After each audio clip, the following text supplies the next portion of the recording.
ایک دفعہ کسی دریا کے کنارے ایک خاندان رہائش پذیر تھا۔ اس خاندان کے سربراہ ایک دادا جی تھے جو کہ اپنے بچوں اور پوتے پوتیوں کے ساتھ رہتے تھے۔ دادا جی نمازی اور پرہیزگار قسم کے انسان تھے، لیکن ان کے خاندان کے باقی افراد زیادہ مذہبی طبیعت کے نہیں تھے۔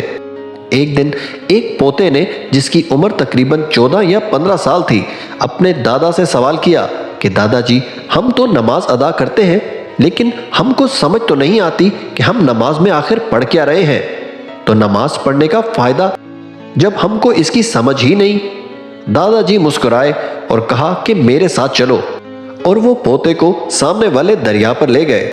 پوتے کو بولا کہ بیٹا، وہ بالٹی تو لے کر آؤ جس میں کوئلے بھرے ہوئے ہیں۔ پھر کہا کہ اس بالٹی میں سے کوئلے نکال دینا اور وہ بالٹی میرے پاس لے آنا۔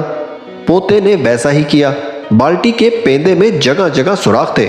بالٹی میں چونکہ پہلے کوئلہ بھرا ہوا تھا، جس کی وجہ سے وہ اندر سے بالکل کالے رنگ کی تھی۔ اب دادا جی نے پوتے کو کہا کہ بیٹا، سامنے دریا پہ جاؤ اور اس بالٹی کو پانی سے بھر کر میرے پاس لے آؤ۔ پوتا گیا، دریا سے بالٹی بھری اور تیزی سے دادا جی کی طرف لوٹنے لگا۔ اب چونکہ اس بالٹی کے اندر سوراخ تھے تو اس میں سے پانی بہنے لگا، اور جب تک پوتا اپنے دادا جی کے پاس پہنچا تو سارا پانی بہہ چکا تھا۔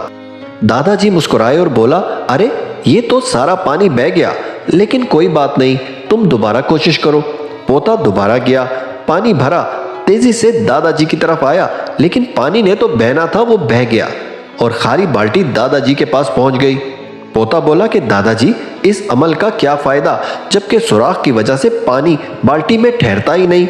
دادا جی نے بولا کہ بس آخری دفعہ پانی لانے کی کوشش کرو۔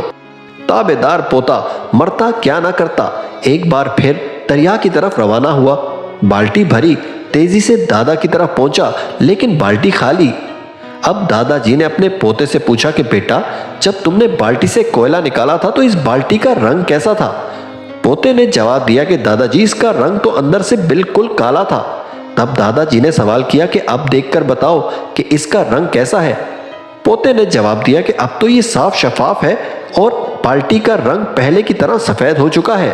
دادا جی مسکرائے اور بولا کہ یہی تمہارے سوال کا جواب ہے کہ جب ہم نماز ادا کرتے ہیں تو اکثر ہم کو ہر لفظ کا مطلب سمجھ نہیں آتا، مگر لگاتار نماز ادا کرنے سے ہم اس بالٹی کی طرح اندر سے شفاف ہونے لگتے ہیں اور بالکل اسی طرح نئے ہو جاتے ہیں۔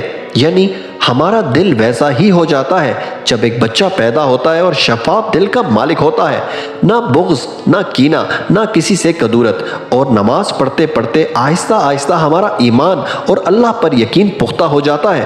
یہ بات سن کر پوتا مسکرایا کہ جیسے اس نے دادا کی نصیحت کو گرہ سے باندھ لیا ہو۔